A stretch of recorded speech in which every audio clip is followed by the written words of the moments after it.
Y la única ventaja es que uno le puede mentar la madre hasta el presidente y no le pasa nada a uno. Eso sí, no le tumbes $1 porque te mandan para la silla eléctrica, ¿eh? Cansado estoy, caballero. Yo, qué cansado estoy.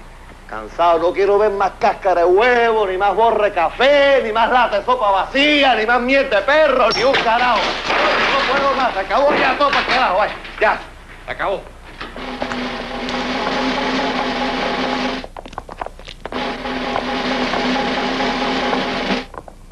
Muchachos, ahí le dejo la revolución. ¡Cuídela! ¡Fuego!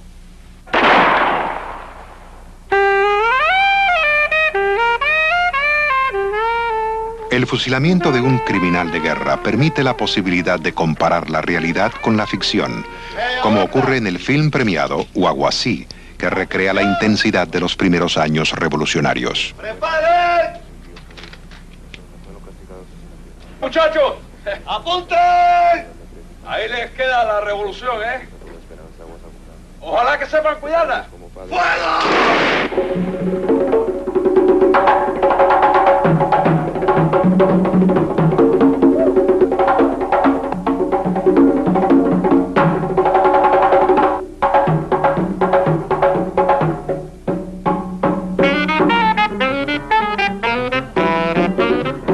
La música popular cubana ha aportado al jazz parte de su genio.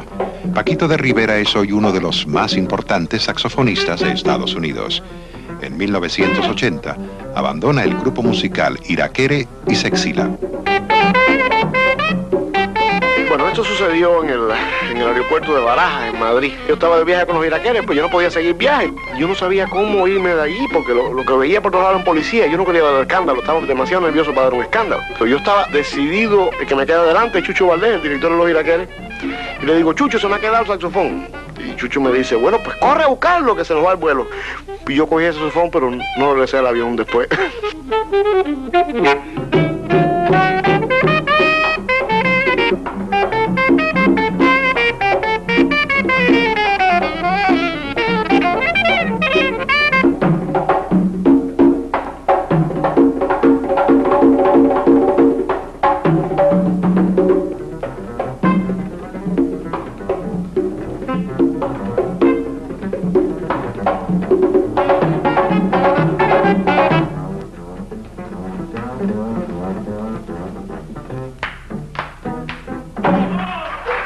Hace 20 años, Carlos Franchi me llevó a conocer a José Lezama Lima, un escritor gordo, muy simpático, que vivía en una casa rellena de libros en La Habana Vieja.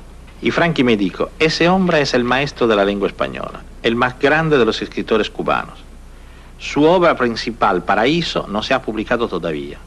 Es solamente un manuscrito, pero tú tienes que leerla. Yo la leí, empecé a traducirla al italiano, y yo me gané el premio para la mejor traducción del año. Lezama Lima ha muerto y yo no lo volví a ver. Cuando expliqué esto y después... Esta señora es su hermana, profesora de la Universidad de Puerto Rico. Es lo que nos puede dar la pista mejor de un sujeto y demás. ¿Cuándo se publicó Paradiso en Cuba? Paradiso se publica por la UNEAC en el año 1966 y fue una gran alegría, un libro costoso de 600 páginas y él pensó que ya quedaba plasmado.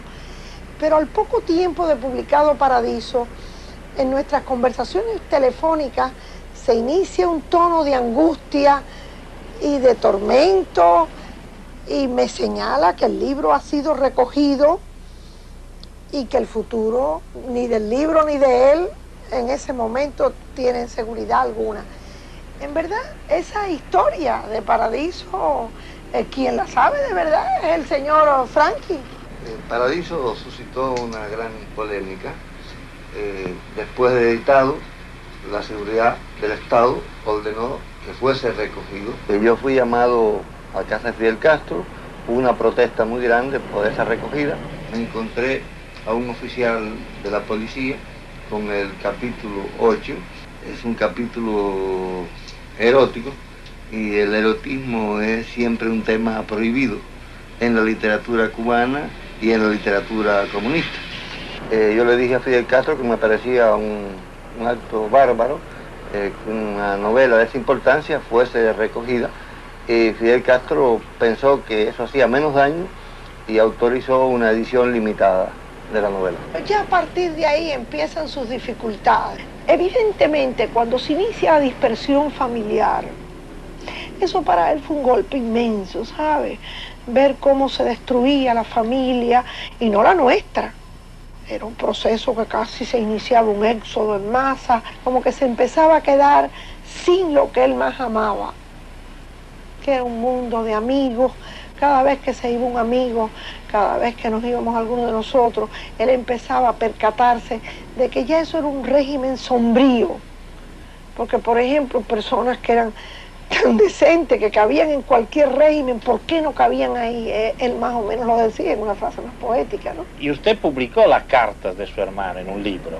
Yo recibo la última carta, y figúrese usted en este momento la angustia que es para mí repetir esto, después de muerto mi hermano. Y yo recuerdo que le dieron un premio en Italia, un premio de 1 millón de liras, y con el premio querían que Lezama Lima viniera a Italia, hiciera un viaje a Italia, y él no vino. Y nos contaron, fue el embajador cubano allá en Roma que nos contó, que no venía porque tenía disturbios nerviosos. No lo dejaron salir jamás. Se exilió en su propia patria. Además, yo creo que lo más ya oprobioso que pudo ocurrir fue después de la autocrítica de Padilla, cuando es declarado él no persona. En Cuba no se podía citar un verso de mi hermano, y visitarlo era un acto subversivo. Su soledad está expresada en los versos de Fragmentos a su imán, cuando como tema en muchísimos de los poemas dice: espero a alguien y sé que nadie ha de venir.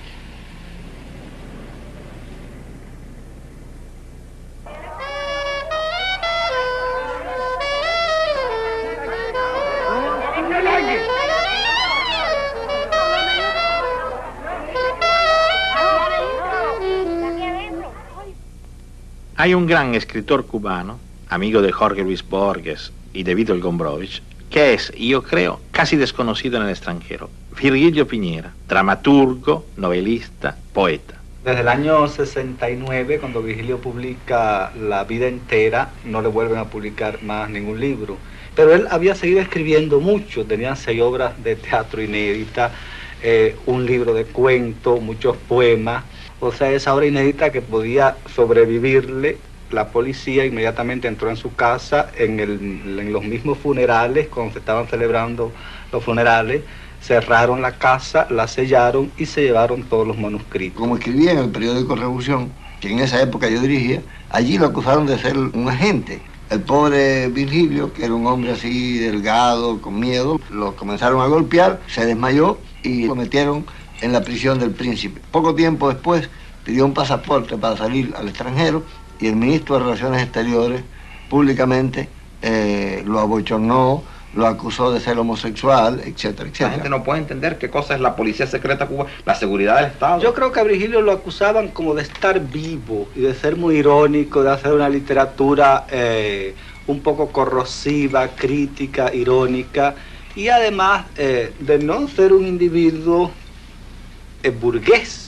Cuando todo el mundo se enteró de que estaba muerto en la funeraria Rivero, fuimos para la funeraria, y de pronto aquella funeraria se convirtió casi como un foco mudo de conspiración, porque toda la gente estaba allí, aunque casi no nos hablábamos. Entonces, ¿qué fue lo que optó la seguridad del Estado en aquel momento? Sencillamente retirar el cadáver. El cadáver se llevó con su féretro, desapareció, lo montaron en el carro fúnebre, y aquel carro partió a tal velocidad que fuimos muy pocos los que pudimos seguir a Virgilio en ese viaje. Nosotros pudimos alquilar una máquina de alquiler y fuimos detrás de él a toda velocidad, y alguna gente en bicicleta también lo perseguimos. Y así fue realmente como murió Virgilio. Pero no siempre los métodos son así, digamos, de sutiles o elegantes, entre comillas, ¿no? Hay ocasiones como en el 1978, en vísperas del Festival Mundial de la Juventud y los Estudiantes, al señor Juan Peñate Fernández se le ingresó durante 48 días en el Hospital Psiquiátrico Nacional, conocido tradicionalmente por Mazorra, sin darle una explicación. Y así también al ingeniero Luis Font Vidal, porque había presentado sencillamente su salida del país legal, se le